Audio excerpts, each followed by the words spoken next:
Oi, gente polivalente! E hoje nós retomamos a leitura da Virtude do Egoísmo, escrito por Ayn Rand. E quem está acompanhando essa leitura desde o início sabe que eu ficarei aqui 1 hora. E quando eu terminar esse período de 1 hora de leitura, nós interrompemos o vídeo e voltamos na semana seguinte. Então vamos lá? O nosso objetivo aqui é que nós estamos, através desta obra, extrair as necessidades humanas, tá? Então, seguindo aqui. Direitos são um princípio moral que define relacionamentos sociais corretos. Assim como um homem precisa de um código moral para sobreviver, para agir, para escolher as metas certas e para alcançá-las, também a sociedade, um grupo de homens, precisa de princípios morais a fim de organizar um sistema social harmonioso com a natureza do homem e com suas exigências para sobreviver. Assim como o homem pode fugir da realidade e agir de acordo com o capricho cego de determinado momento, mas com isso não pode alcançar nada, salvo a autodestruição progressiva. Também uma sociedade pode fugir da realidade e estabelecer um sistema regido pelos caprichos cegos dos seus membros ou de seu líder, pelo grupo majoritário de determinado momento, pelo demagogo de plantão ou pelo ditador permanente. Mas uma sociedade como esta não pode alcançar nada, salvo o regime da força bruta e o estado de autodestruição progressivo. O que é subjetivismo no domínio da ética é o coletivismo no da política. Assim como a noção de que, entre aspas, qualquer coisa que eu faço está certa, porque eu escolhi fazê-la, não é um princípio moral, mas uma negação de moralidade. Também a noção de que qualquer coisa que a sociedade faz é certa, porque a sociedade escolheu fazê-la, não é um princípio moral, mas uma negação dos princípios morais e o banimento da moralidade das questões sociais. Quando poder, entre aspas, está em oposição a direito, entre aspas, o conceito de poder só pode ter um significado: o poder da força bruta, física, que na verdade não é um poder, entre aspas, mas o mais desesperançoso estado de impotência. É meramente o poder de destruir, é o poder de um estouro de animais atacando cegamente. No entanto, esta é a meta da maioria dos intelectuais de hoje. Na raiz de todas as suas mudanças intelectuais repousa uma outra mais fundamental, a mudança do conceito de direitos do indivíduo para a coletividade, o que significa a substituição dos direitos do homem por direitos da massa. Já que somente um homem individualmente pode possuir direitos, a expressão direitos individuais é uma redundância que se deve usar para os propósitos de esclarecimento no atual caos intelectual. Mas a expressão, entre aspas, direitos coletivos é uma contradição em termos. Qualquer grupo ou coletivo, entre aspas, grande ou pequeno, é somente um número de indivíduos. Um grupo não pode ter nenhum direito diferente de seus membros individuais. Em uma sociedade livre, os direitos de qualquer grupo são derivados dos direitos de seus membros através da sua escolha individual e voluntária e o acordo contratual que formalizou seu agrupamento, e são meramente a aplicação desses direitos individuais a propósitos específicos comuns. Todo propósito legítimo de um grupo é baseado nos direitos que têm os participantes à livre associação e ao livre comércio. Por legítimo, entre aspas, quero dizer não criminoso e formado livremente, isto é, um grupo em que ninguém foi obrigado a entrar. Por exemplo, o direito de uma empresa industrial de dedicar-se ao comércio é derivado do direito dos seus proprietários de investir seu dinheiro em uma empresa produtiva, do direito de contratar empregados, do direito dos empregados de venderem seus serviços, direito de todos aqueles envolvidos de produzirem e venderem seus produtos, do direito dos clientes de comprarem ou não comprarem aqueles produtos. Toda ligação desta cadeia complexa de relacionamentos contratuais está nos direitos individuais, escolhas individuais, acordos individuais. Todo acordo é delimitado, específico e sujeito a certas condições, isto é, dependente de um negócio mútuo para benefício mútuo. Isso é verdadeiro para todos os grupos legítimos ou associações em uma sociedade livre. Sociedade, interesses comerciais, associações profissionais, sindicatos de trabalhadores, aqueles voluntários, partidos políticos e etc. Também se aplica a todos os acordos de representação. O direito de um homem de agir por ou representar um outro ou outros é derivado dos direitos destes, os quais representa, e lhe é delegado pela escolha voluntária deste ou destes para um propósito específico delimitado, como no caso de um advogado, representante comercial, delegado de sindicato e etc. Um grupo como tal não tem direitos. Um homem não pode nem adquirir direitos por se unir a um grupo, nem perder o que já possui. O princípio dos direitos individuais é a única base moral de todos os grupos ou associações. Todo grupo que não reconhece esse princípio não é uma associação, mas uma quadrilha ou uma súcia. Toda doutrina de atividades em grupo que não reconhece os direitos individuais é uma doutrina do domínio da plebe ou do linchamento legalizado. A noção de direitos coletivos, a noção de que direitos pertencem a grupos, não a indivíduos, significa que direitos pertencem a alguns homens, mas não a outros. Que alguns homens têm o direito de dispor de outros de qualquer maneira que lhes agradar. E que o critério de tal posição privilegiada consiste em superioridade numérica. Nada mais pode justificar ou validar uma doutrina dessas, e ninguém jamais o fez. Assim como a moralidade altruísta, na qual é derivada, essa doutrina repousa no misticismo, ou no misticismo fora de moda da fé, em decretos sobrenaturais como o direito divino dos reis, ou da mística social de coletivistas modernos que veem a sociedade como um superorganismo, como alguma entidade sobrenatural à parte de e superior à soma dos seus membros individuais. A amoralidade desta mística coletivista está particularmente óbvia hoje na questão dos direitos nacionais. Uma nação, como qualquer outro grupo, é somente um número de indivíduos e não pode ter direitos outros do que os dos seus cidadãos individualmente considerados. Uma nação livre, uma nação que reconhece, respeita e protege os direitos individuais dos seus cidadãos, tem direito à sua integridade territorial, sistema social e forma de governo.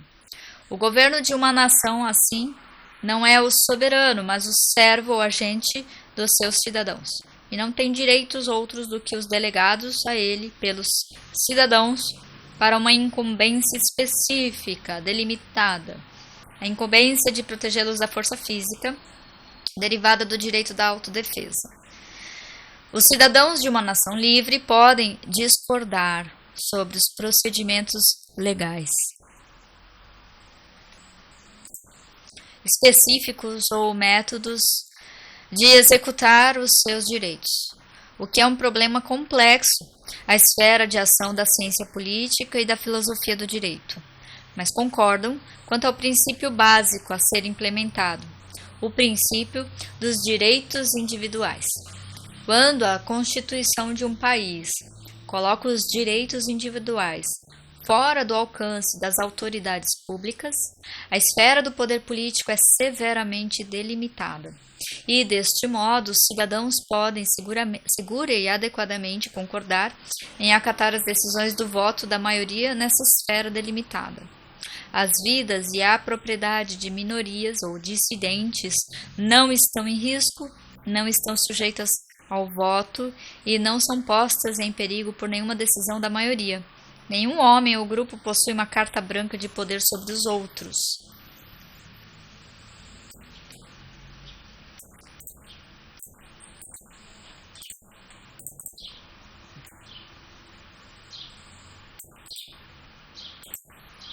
Uma nação assim tem direito à sua soberania, derivada dos direitos de seus cidadãos, e de exigir que ela seja respeitada por todas as outras nações. Mas este direito não pode ser pretendido por ditaduras, tribos selvagens ou qualquer forma de tirania absolutista. Uma nação que viola os direitos dos seus próprios cidadãos não pode reivindicar direitos quaisquer que sejam. Na questão dos direitos, como em todas as questões morais, não pode haver critério duplo. Uma nação regida por força física bruta não é uma nação, mas uma horda. Quer seja comandada por Átila, Gengis Khan, Hitler, Khrushchev ou Castro. Que direitos poderia Átila pretender e em que terrenos? Isso se aplica a todas as formas de selvageria tribal antiga ou moderna, primitiva ou industrializada. Nem a geografia, nem raça, nem tradição, nem estado prévio de desenvolvimento pode conferir a alguns seres humanos o direito de violar os dos outros.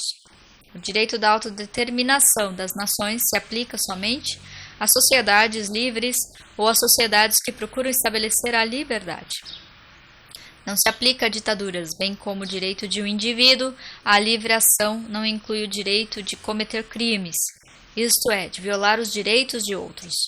O direito de uma nação de determinar sua própria forma de governo não inclui o de estabelecer uma sociedade escrava, isto é, de legalizar a escravização de alguns homens por outros. Não existe algo como o direito de escravizar. Uma nação pode fazer isto, assim como um homem pode se tornar um criminoso, mas nenhum pode fazê-lo por direito. É irrelevante neste contexto o fato de uma nação ser escravizada pela força, como a Rússia soviética, ou pelo voto, como a Alemanha nazista. Os direitos individuais não podem estar sujeitos a uma votação pública. Uma maioria não tem o direito de votar e acabar assim como os direitos de uma minoria. A função política dos direitos é precisamente proteger as minorias da opressão das maiorias. E a menor minoria da Terra é o indivíduo.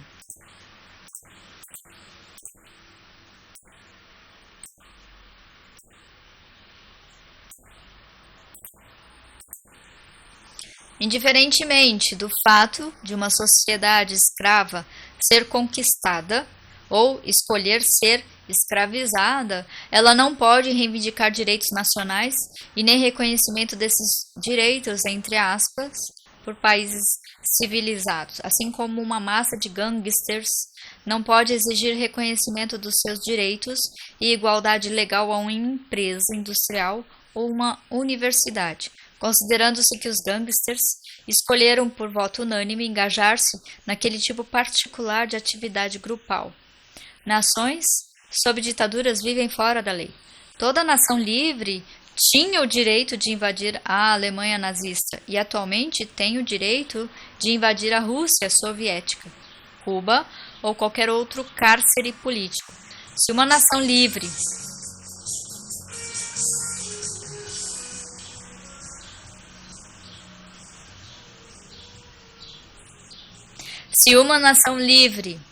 decide fazê-lo ou não, é um problema do seu próprio interesse e não de respeito aos direitos inexistentes de líderes de quadrilhas. Não há dever de uma nação, não há dever Deixa eu ler.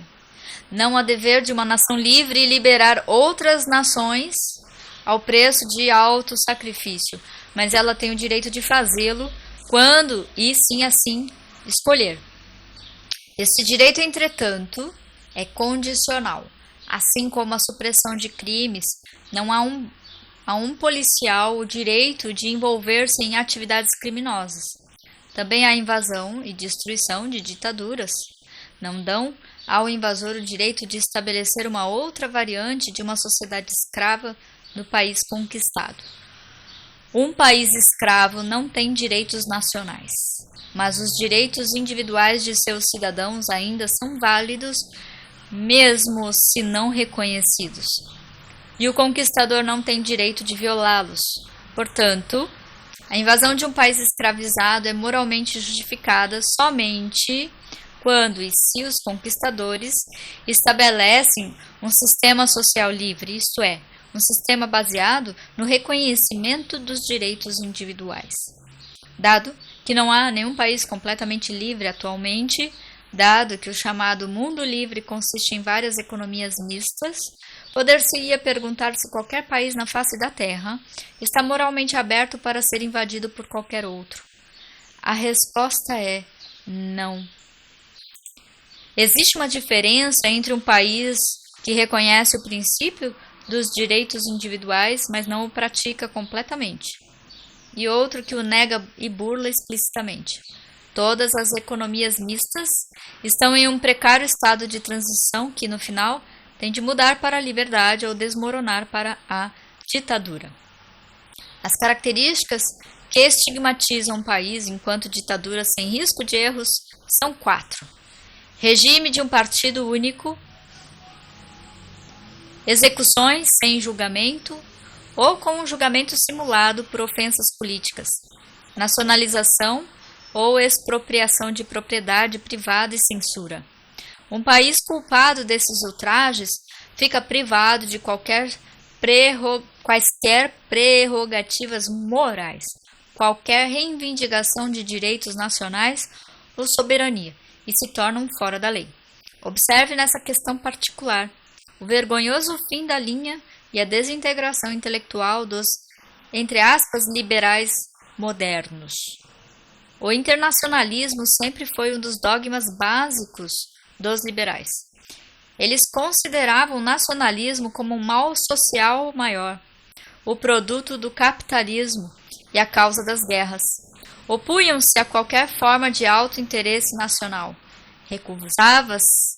Recusavam-se a diferenciar entre patriotismo e chauvinismo cego, racista, denunciando ambos como fascistas. Defendiam a dissolução das fronteiras nacionais e a fusão de todas as nações em um mundo. Ao lado dos direitos de propriedade, os direitos nacionais era o alvo especial dos seus ataques. Hoje, são os direitos nacionais que invocam como seu último fraco e desfalecido suporte em algum tipo de justificativa moral para os resultados de suas teorias, para a ninhada de pequenas ditaduras estatistas que se alastram como uma doença de pele pela superfície do globo, na forma das chamadas nações recém-emergentes, semi-socialistas, semi-comunistas, semifascistas e somente comprometidas de maneira total com o uso da força bruta. É direito nacional desses países escolherem sua própria forma de governo, qualquer uma que lhes agradar. Direito que os liberais oferecem com uma validação moral e nos pedem para respeitar. É o direito nacional de Cuba a sua forma de governo. Eles clamam e o qual não devemos violar ou no qual não devemos interferir, havendo quase destruído os legítimos direitos nacionais de países livres. Agora, os liberais apoiam a defesa dos direitos nacionais das ditaduras. E o que é pior, os liberais não defendem um mero nacionalismo, mas racismo, o primitivo racismo tribal. Observe o critério duplo. Enquanto nos países civilizados ocidentais, os liberais, entre aspas, ainda estão defendendo o internacionalismo e o autossacrifício global. Às tribos selvagens da Ásia e da África é concedido o direito, entre aspas, soberano de massacrarem-se umas às outras em guerrilhas raciais.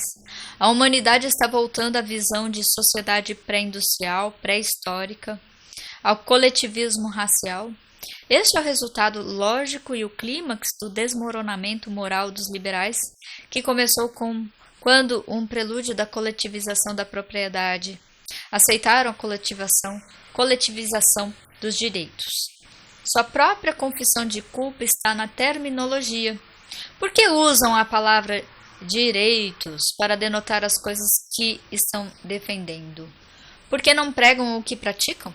Por que não nomeiam esta palavra abertamente e tentam justificá-la se puderem?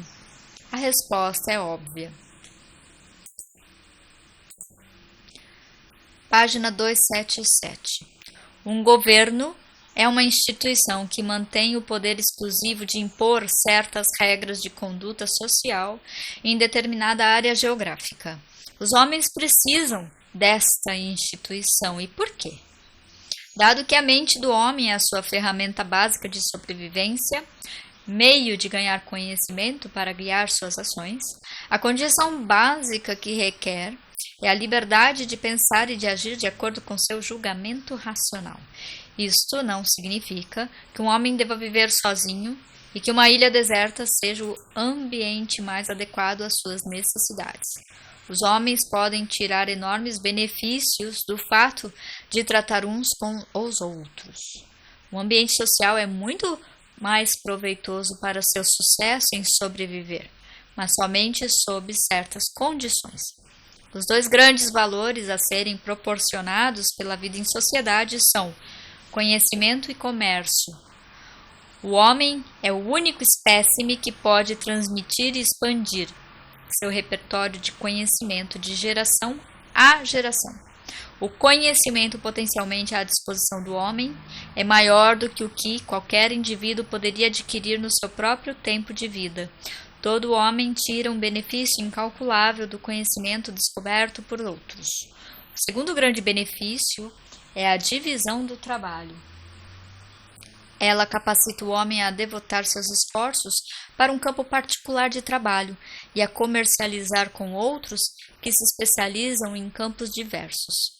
Esta forma de cooperação permite a todos os homens que nela tomam parte alcançarem mais conhecimento, destreza e retorno produtivo do seu esforço do que poderiam alcançar se cada um tivesse que produzir tudo o que precisasse em uma ilha deserta ou em uma fazenda que se autossustentasse. Mas esses benefícios indicam, delimitam e definem que tipo de homens podem ser de valor uns para os outros e em que tipo de sociedade. Somente há homens racionais, produtivos e independentes em uma sociedade racional, produtiva e livre, a ética ou objetivista, uma sociedade que rouba o indivíduo do produto do seu esforço ou o escraviza ou tenta limitar a liberdade de seu intelecto, ou o compele a agir contra seu próprio julgamento racional.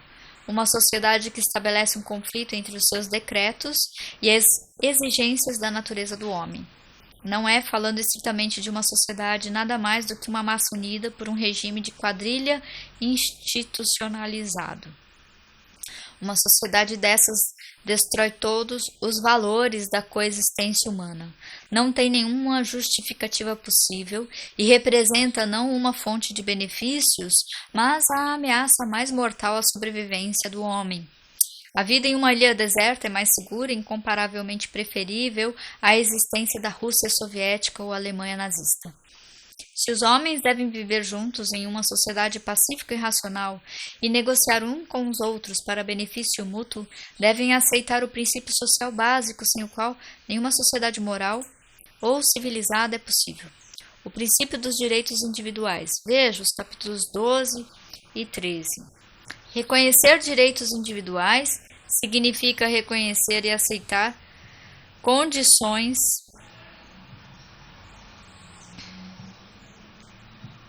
reclamadas pela natureza do homem para a sobrevivência digna. Os direitos humanos somente podem ser violados pelo uso da força física. É apenas por meio desta que um homem pode privar um outro de sua vida ou escravizá-lo, ou roubá-lo, ou evitar que busque seus próprios objetivos, ou compeli-lo a agir contra seu próprio julgamento racional. A pré-condição de uma sociedade civilizada é a exclusão da força física dos relacionamentos sociais. Assim, estabelecendo o princípio de que, se os homens desejam negociar uns com os outros, podem fazê-lo somente por meio da razão, pela discussão, persuasão e acordo voluntário não coagido. A consequência necessária do direito do homem à vida é seu direito à autodefesa. Em uma sociedade civilizada, a força pode ser utilizada somente contra aqueles que iniciam seu uso. Todas as razões que tornam o uso retaliativo da força física um imperativo moral.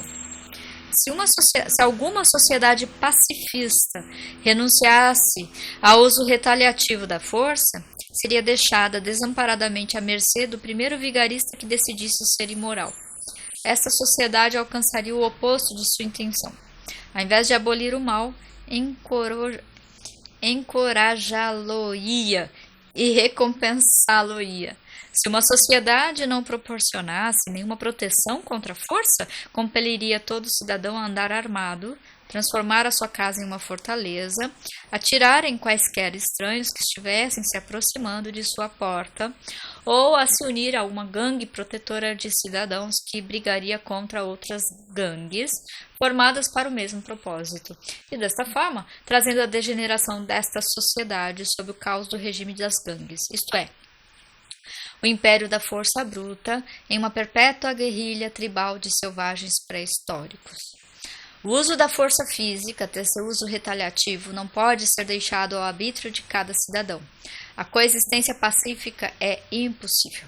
Se um homem tem de viver sob a constante ameaça de força ser desencadeada contra ele por qualquer um de seus vizinhos a qualquer momento, não importa se as intenções dos vizinhos são boas ou ruins, se seus julgamentos são racionais ou irracionais, se são motivados por um senso de justiça, ou por ignorância, ou por preconceito, ou por malícia. O uso da força contra um homem não pode ser deixado à decisão arbitrária de um outro. Imagine, por exemplo, o que aconteceria se um homem perdesse sua carteira, concluísse que tinha sido roubado, invadisse todas as casas da vizinhança para procurá-la e atirasse no primeiro homem que lhe dirigisse um olhar desagradável, tomando este como uma prova de culpa. O uso retaliativo da força requer regras objetivas de testemunho para estabelecer que um crime foi cometido e para provar quem o cometeu, bem como regras objetivas para definir punições e procedimentos de execução. Os homens que tentam levar o julgamento do crime sem essas regras são uma multidão de lixadores. Se uma sociedade deixasse o uso retaliativo da força nas mãos dos cidadãos comuns, ela degenerar-se-ia em um regime comandado por quadrilhas, por leis de lixamento e por infinitas rixas sangrentas ou vendetas. Se a força física deve ser excluída dos relacionamentos sociais, os homens precisam de uma instituição incumbida da tarefa de proteger os seus direitos sob um código objetivo de regras.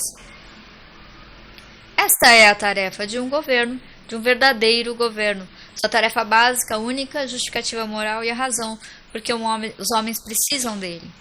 Um governo é o meio de colocar o uso retaliatório da força física sob controle objetivo, isto é, sob leis objetivamente definidas. A diferença fundamental entre a ação privada e a ação governamental, uma diferença completamente ignorada e evitada hoje em dia, repousa no fato de um governo manter o monopólio sobre o uso legal da força física.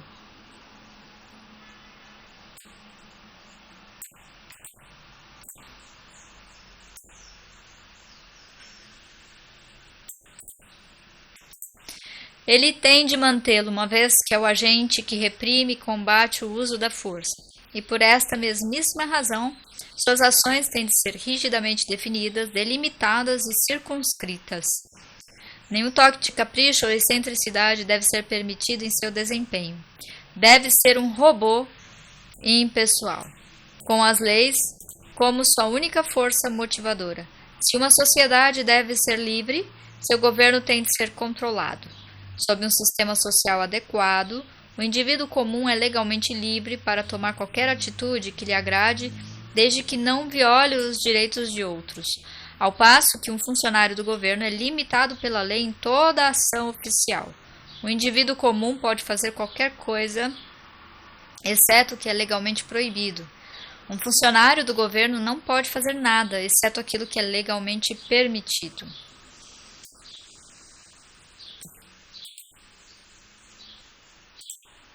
Este é o meio de subordinar a força ao direito. Este é o conceito americano de um governo de leis e não de homens. A natureza das leis adequadas a uma sociedade livre e a fonte da autoridade do seu governo derivam da natureza e propósito de um governo adequado. O princípio básico de ambas é indicado na Declaração da Independência para proteger esses direitos individuais. Os governos são instituídos entre os homens, derivando seus justos direitos do consentimento dos governados. Já que a proteção dos direitos individuais é o único propósito próprio de um governo, ela é a única matéria adequada da legislação. Todas as leis devem ser baseadas em direitos individuais e dirigidas à proteção destes.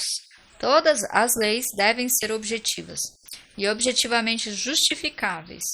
Os homens devem saber claramente e antes de tomar uma atitude o que a lei lhes proíbe fazer e por quê, o que constitui um crime e em que pena incorrerão se o cometerem. A fonte da autoridade governamental é o consentimento dos governados. Isto significa que o governo não é soberano, mas um servo ou agente dos cidadãos.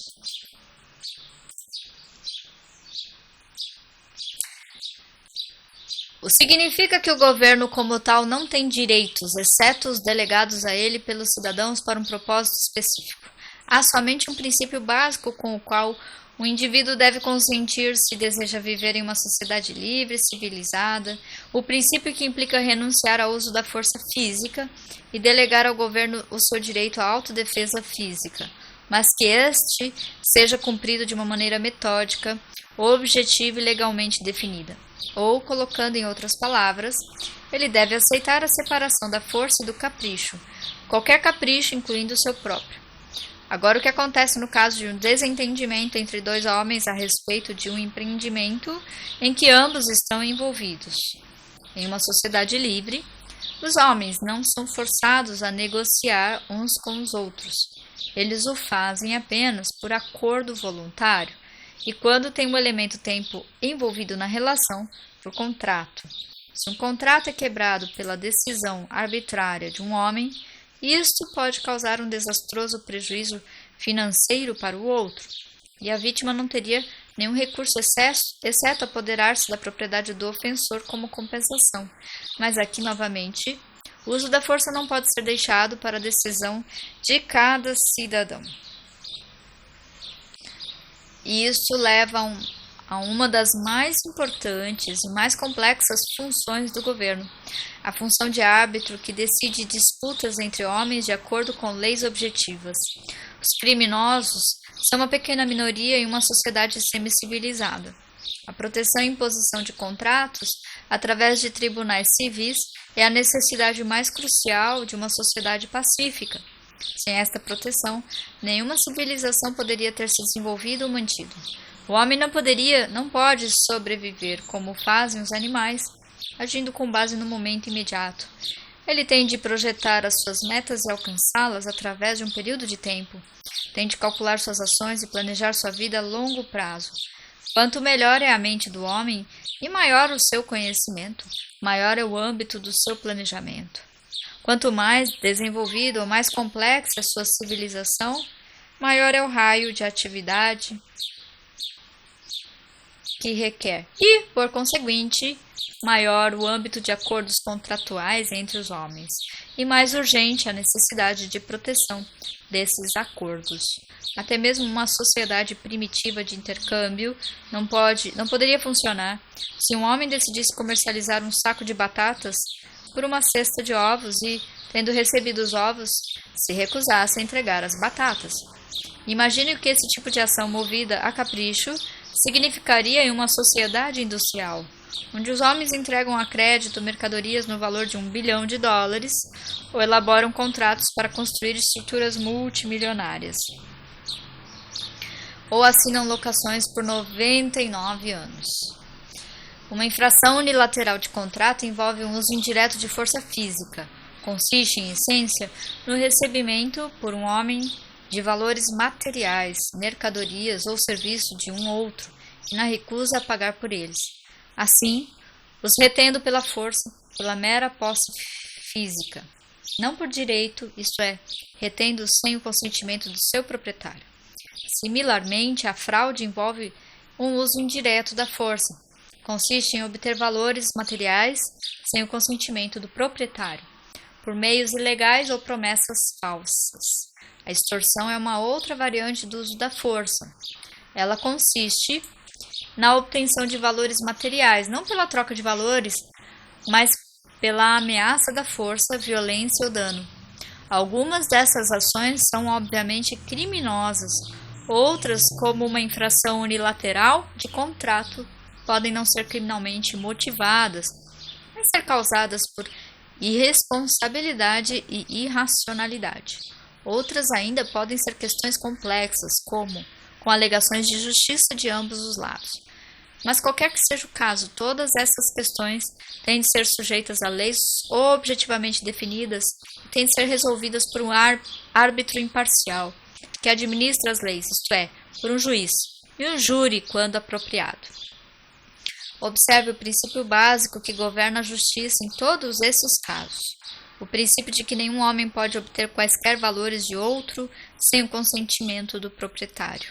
E como um corolário, que os direitos de um homem não podem ser deixados à mercê pela decisão unilateral da escolha arbitrária, da irracionalidade, do capricho de um outro homem. Este é, em essência, o propósito adequado de um governo: tornar a existência social possível aos homens, protegendo os benefícios e combatendo os males que os homens podem causar uns aos outros. As funções adequadas de um governo recaem sobre 3 largas categorias, todas elas envolvendo os problemas da força física e a proteção aos direitos dos homens. A polícia, para proteger os homens de criminosos. As forças armadas, para proteger os homens de invasores estrangeiros. Os tribunais, para decidir disputas entre homens de acordo com leis objetivas. Essas 3 categorias envolvem consequências e questões derivadas. Sua implementação na prática, na forma de legislação específica, é enormemente complexa. Pertence ao campo de uma ciência especial, a filosofia do direito. Muitos erros e desentendimentos são possíveis no campo da implementação, mas o que é essencial aqui é o princípio a ser implementado. O princípio de que o propósito da lei e do governo é a proteção aos direitos individuais. Atualmente, este princípio é esquecido, ignorado e evitado. O resultado é o estado presente do mundo, com a regressão do gênero humano à ilegalidade, da tirania absolutista, à selvageria primitiva do regime da força bruta.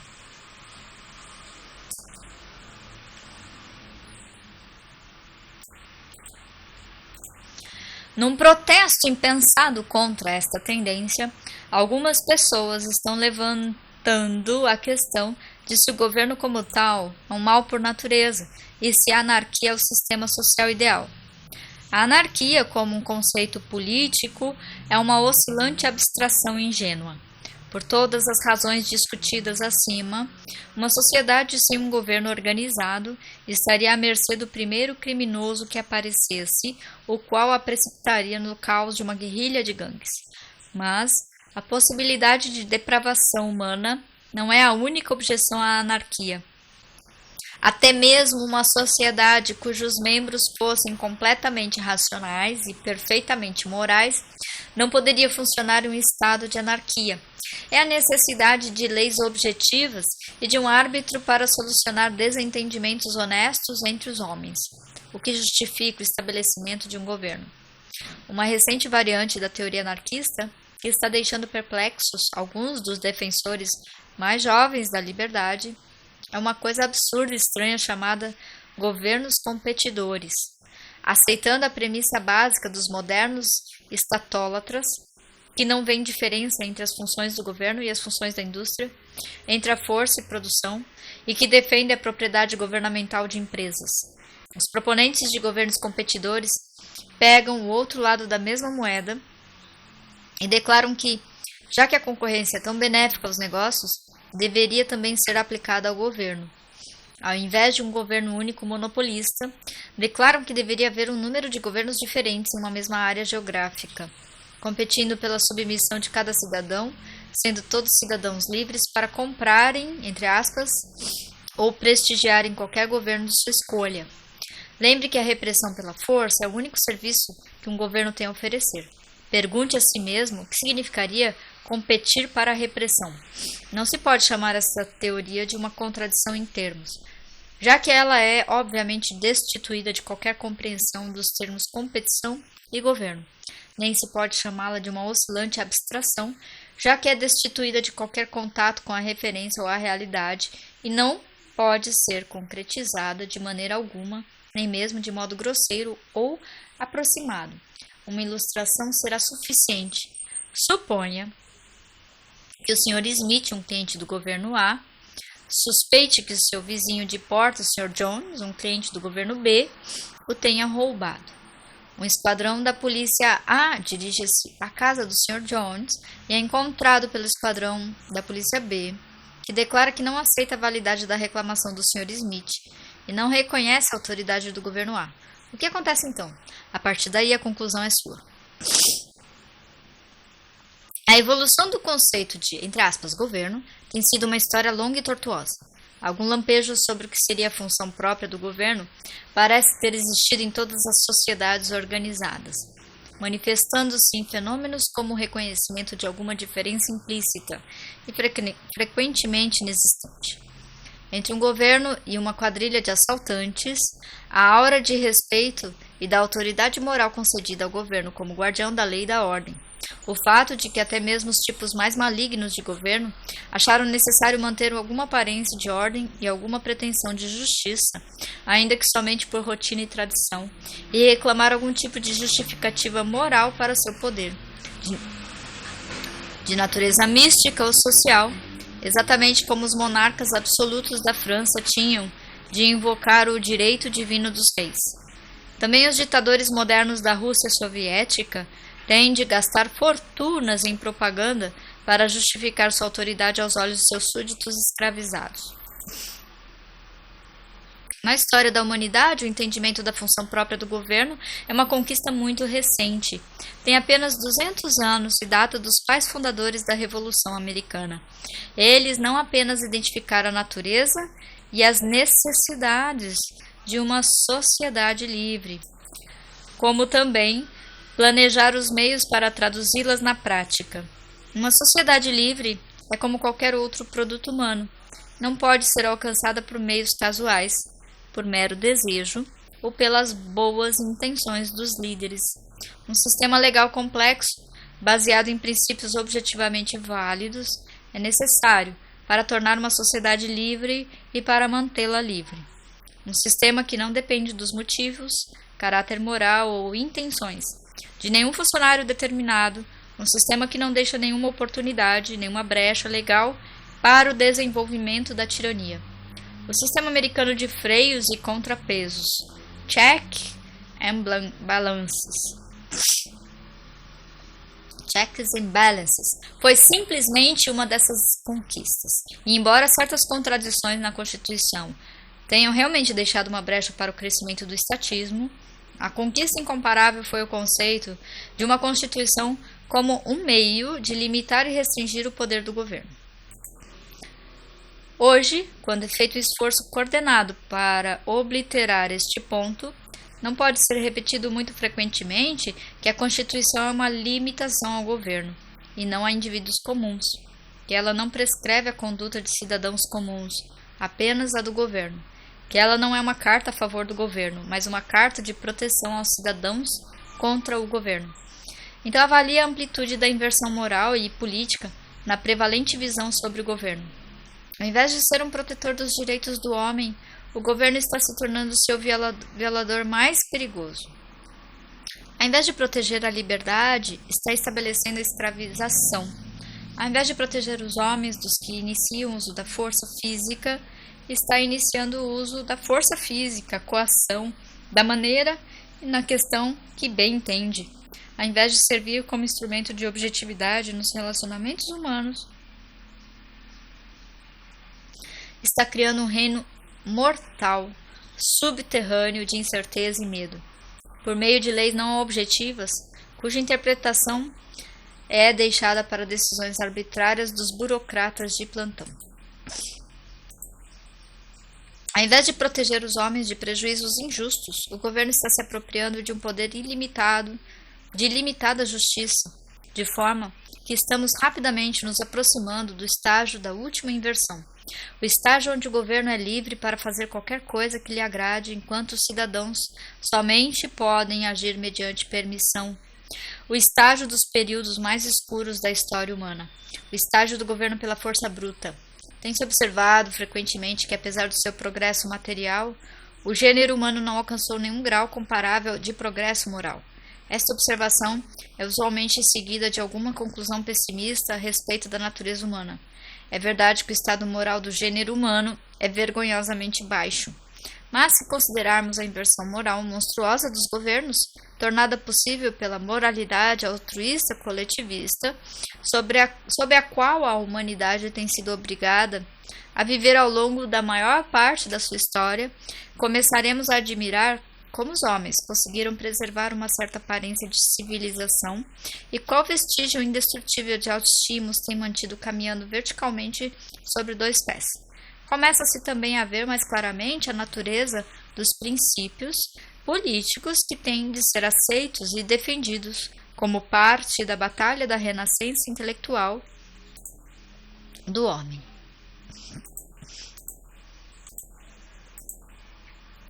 Qual seria o método adequado de financiamento do governo numa sociedade totalmente livre?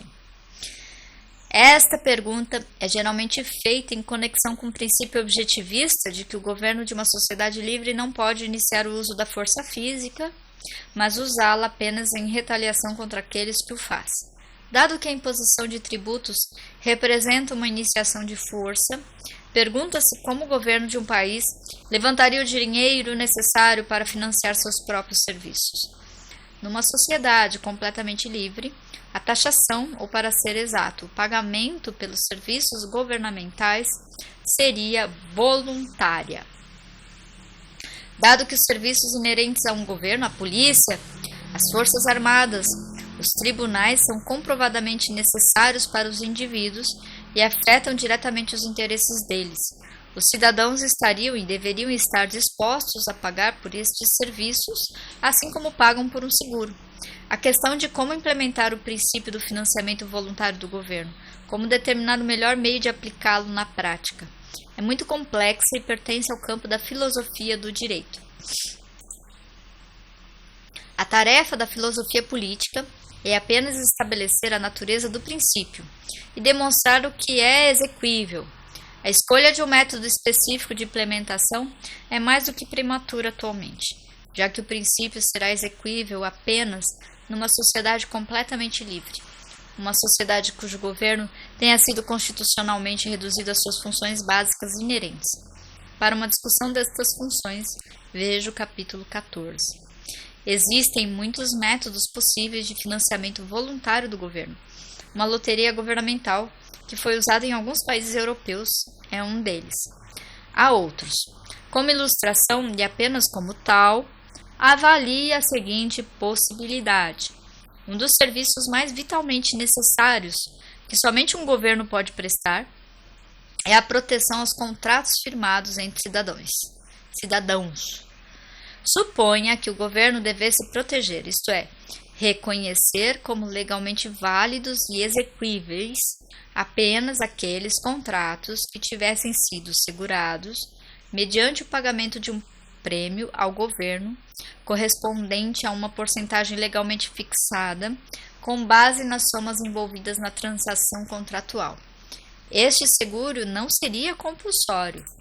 Não haveria punição legal imposta sobre aqueles que não tivessem escolhido tê-lo. Eles seriam livres para fazer acordos verbais ou assinar contratos sem seguro, se assim o desejassem. A única consequência seria que esses acordos ou contratos não seriam legalmente exequíveis. Se fossem quebrados, a parte prejudicada não estaria apta a procurar reparação em um tribunal.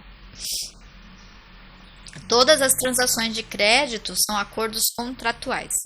Uma transação de crédito é qualquer troca que envolva um lapso de tempo entre o pagamento e o recebimento dos produtos ou serviços. Isso inclui uma vasta maioria das transações econômicas, numa sociedade industrial complexa. Apenas uma parte muito pequena de uma rede gigantesca de transações de crédito sempre termina em tribunais, mas a rede inteira se torna possível pela existência desta parte, e entraria em colapso da noite para o dia sem esta proteção. Este é um serviço do governo de que as pessoas precisam, o qual usam, com o qual contam e pelo qual devem pagar. Ainda hoje, este serviço é proporcionado gratuitamente e corresponde de fato a um subsídio. Ao considerar a magnitude da riqueza envolvida em transações de crédito, pode-se ver que a porcentagem requerida para pagamento desse seguro governamental seria ínfima, muito menor do que aquela paga por outros tipos de seguro, mas ainda seria o suficiente para financiar todas as outras funções de um governo adequado. Se necessário, essa porcentagem poderia ser legalmente aumentada em tempos de guerra.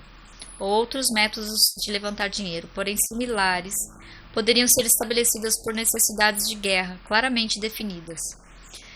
Este plano, entre aspas, particular é mencionado aqui apenas como uma ilustração de um possível método de abordagem do problema, não como uma resposta definitiva, nem um programa para defender-se agora. As dificuldades técnicas e legais envolvidas são enormes e incluem perguntas como a necessidade de uma rígida cláusula constitucional para impedir o governo de editar o conteúdo de contratos privados. Uma questão que existe atualmente e que precisa de definições muito mais objetivas, a necessidade de padrões objetivos ou proteções para estabelecer o montante dos prêmios que não podem ser deixados à descrição arbitrária do governo, etc. Qualquer programa de financiamento voluntário do governo é o último, não o primeiro passo do caminho para uma sociedade livre. A última, não a primeira, reforma a ser defendida, funcionaria apenas como os princípios básicos e instituições de uma sociedade livre tivessem sido estabelecidos. Atualmente não funcionaria. Os homens pagariam voluntariamente por um seguro que protegesse seus contratos, mas não pagariam voluntariamente por um seguro contra o perigo de agressão pelo Camboja. Nem os fabricantes de madeira compensada do Wisconsin e seus trabalhadores pagariam voluntariamente por um seguro para ajudar o desenvolvimento da indústria de madeira compensada no Japão, o que os colocaria fora do negócio. Um programa de financiamento voluntário do governo seria amplamente suficiente para pagar as funções legítimas de um governo adequado. Não seria o suficiente para prover apoio ao mundo todo, que nada fez, mas nenhum tipo de taxação é suficiente para isto. Apenas o suicídio de um grande país poderia ser, e neste caso apenas temporariamente, assim como o crescimento dos controles, impostos e obrigações governamentais, entre aspas, neste país não foi obtido da noite para o dia. Também o processo de libertação não pode ser executado da noite para o dia. Um processo de liberação seria bem mais rápido do que tem sido o de escravização, já que os fatos da realidade estariam ao seu lado.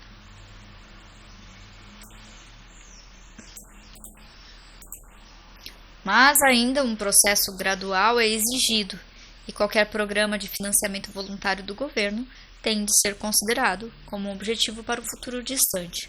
O que os defensores de uma sociedade totalmente livre têm de saber atualmente é somente o princípio pelo qual este objetivo pode ser alcançado. O princípio de financiamento voluntário do governo repousa nas seguintes premissas. O governo não é proprietário do rendimento dos cidadãos e, deste modo, não pode passar um cheque em branco com base nesse rendimento. A natureza dos serviços governamentais próprios deve ser constitucionalmente definida e delimitada, não deixando nenhum poder ao governo para ampliar o alcance de seus serviços, à sua própria vontade. Consequentemente, o princípio do financiamento voluntário do governo considera-o como um servo, não soberano dos cidadãos, como um agente que deve ser pago por seus serviços, não como um benfeitor cujos serviços são gratuitos, que dispensa alguma coisa por nada. Esta última premissa, aliada à noção de taxação compulsória, é remanescente do tempo em que o governo era considerado dirigente onipotente dos cidadãos. Um monarca absoluto que tinha a propriedade sobre o trabalho, o rendimento, a propriedade e as vidas dos seus súditos. Tinha de ser um benfeitor não pago, um protetor e um distribuidor de favores. Este monarca teria considerado degradante ser pago por seus serviços, assim como as mentalidades atávicas de seus descendentes em espírito, os remanescentes da antiga aristocracia feudal da Europa e os modernos estatistas defensores do Estado previdenciário. Ainda consideram um rendimento comercial merecido como degradante e moralmente inferior àquele não merecido que é adquirido mediante furto ou saque, por donativos de caridade ou força governamental. Quando um governo, seja ele um parlamentarismo monárquico ou democrático, entre aspas, é considerado um provedor de serviços gratuitos, é apenas uma questão de tempo antes de começar a ampliar seus serviços e a esfera da gratuidade. Hoje, esse processo é chamado o crescimento do setor público da economia. Perfeito. Até tornar-se, e tem de tornar-se, o instrumento de hostilidade de grupos de pressão, de grupos econômicos saqueando uns aos outros. A premissa a ser analisada e desafiada neste contexto é a noção primordial de que quaisquer serviços governamentais, até mesmo os legítimos, devem ser prestados aos cidadãos gratuitamente, a fim de verter totalmente para a prática o conceito americano do governo como um servo dos cidadãos. Tem-se de considerar o governo como servo pago. Então, com base nisso, pode-se prosseguir o planejamento dos meios apropriados de vincular as rendas governamentais diretamente aos serviços governamentais prestados. Pode ser observado no exemplo acima que o custo de tal financiamento voluntário do governo seria automaticamente proporcional à escala da atividade econômica de um indivíduo. Aqueles de níveis econômicos mais baixos, que raramente se o fazem, se engajam em transações de crédito, estariam virtualmente isentos. Apesar de ainda desfrutarem dos benefícios da proteção legal, como o oferecido pelas Forças Armadas, polícia e pelos tribunais que tratam das infrações criminais, estes benefícios podem ser considerados como um bônus aos homens de menor aptidão econômica, tornado possível pelos de maior aptidão econômica, sem qualquer sacrifício dos últimos em relação aos anteriores, e por seus próprios interesses, que os homens de maior aptidão têm de pagar pela manutenção das forças armadas, para a proteção de seu país contra invasões, seus gastos não são aumentados pelo fato de uma parte marginal da população ser incapaz de contribuir para estes custos. Economicamente, este grupo marginal é inexistente no que diz respeito aos custos de guerra. O mesmo vale para os custos de manter uma força policial. É por seus próprios interesses que os homens mais capazes têm de pagar para a apreensão de criminosos, sem considerar se a vítima específica de um suposto crime é rica ou pobre. É importante notar que esse tipo de proteção livre para os não contribuintes representa um benefício indireto, e é simplesmente uma consequência marginal dos interesses e gastos do próprio contribuinte. Esse tipo de bônus não pode ser esticado para cobrir benefícios diretos ou para reivindicar, como as estatistas defensores do Estado previdenciário estão declarando, que as contribuições diretas aos não produtores estejam de acordo com os próprios interesses dos produtores. A diferença, resumidamente, é a seguinte: se numa estrada de ferro estivesse circulando um trem e este permitisse ao pobre andar sem pagar apenas nos bancos desocupados, não seria a mesma coisa, nem o mesmo princípio, do que prover o pobre de vagões de primeira classe e trens especiais. Todo tipo de assistência sem sacrifício, de bônus social, de benefício gratuito ou presente entre homens é apenas possível numa sociedade livre e é adequado enquanto sem sacrifício.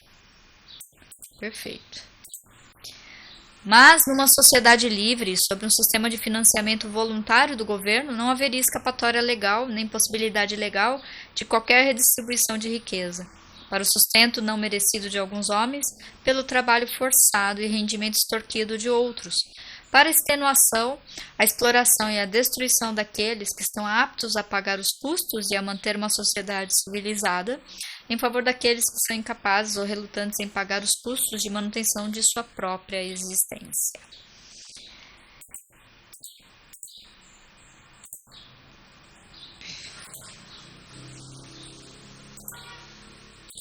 Vou colocar um indicador aqui. Então, já cumprimos aqui 1 hora de leitura. A partir da próxima leitura, nós vamos iniciar da página 313. E eu vou parando por aqui. Então, hoje já lemos um pouco mais, né, sobre a sociedade idealizada pela Ayn Rand a partir do materialismo objetivista, né? E ela vai falar das esferas, o que compete ao governo, o que seria uma sociedade livre, como um governo poderia realmente ser favorável, né, ou confluir para os direitos individuais, considerando que a menor minoria, não sei se a gente pode falar isso, né, seria o indivíduo. Uma coisa que eu fico refletindo aqui, né, um trabalhador, pelo menos hoje no nosso país, ele compulsoriamente, o trabalho dele, compulsoriamente o dinheiro que ele produz vai direto para o governo, né? Então, os impostos são extraídos direto da folha de pagamento. Então, uma parcela produtiva da sociedade, e eu vou falar, aquela pessoa que ela produz algo de valor, ela não tem tido direito a todo o montante daquilo que ela produz, e não por conta da empresa, e sim por causa do governo. E é interessante pensar, né, pensar nas pessoas, dos desvalidos, né? Veja, uma pessoa que ganha um salário mínimo, ou ela trabalha ganhando o menor valor possível, ainda assim ela é uma pessoa que produz algo de valor para a sociedade, porque o trabalho dela está gerando algo de valor, sim. O esforço dela, o tempo dela, a atitude dela, seja na mão de obra, seja no trabalho operacional ou nos trabalhos intelectuais, é um trabalho de valor. E ela é expropriada do valor integral daquilo que ela produz, em nome de uma suposta população incapaz de produzir valor. Não é interessante isso? E aí, essa mesma pessoa que ela trabalha em prol do seu valor, daquilo que ela contribui para a sociedade, ela não tem acesso a um serviço de qualidade porque ela foi expropriada. Ela não pode nem optar por um serviço de saúde que ela confia, e, né, ela precisa se submeter a um serviço de saúde público, que ele é travestido de algo, ele beneficia todo mundo, né?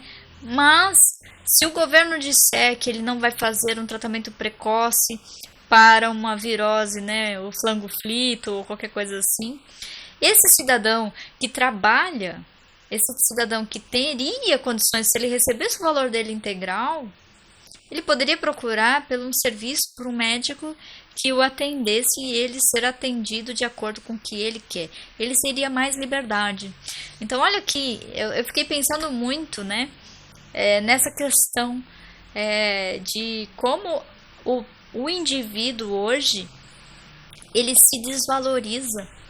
Ele acredita que pelo fato dele estar num trabalho operacional, num trabalho em que ele ganha pouco, ele não tem valor, e não é verdade.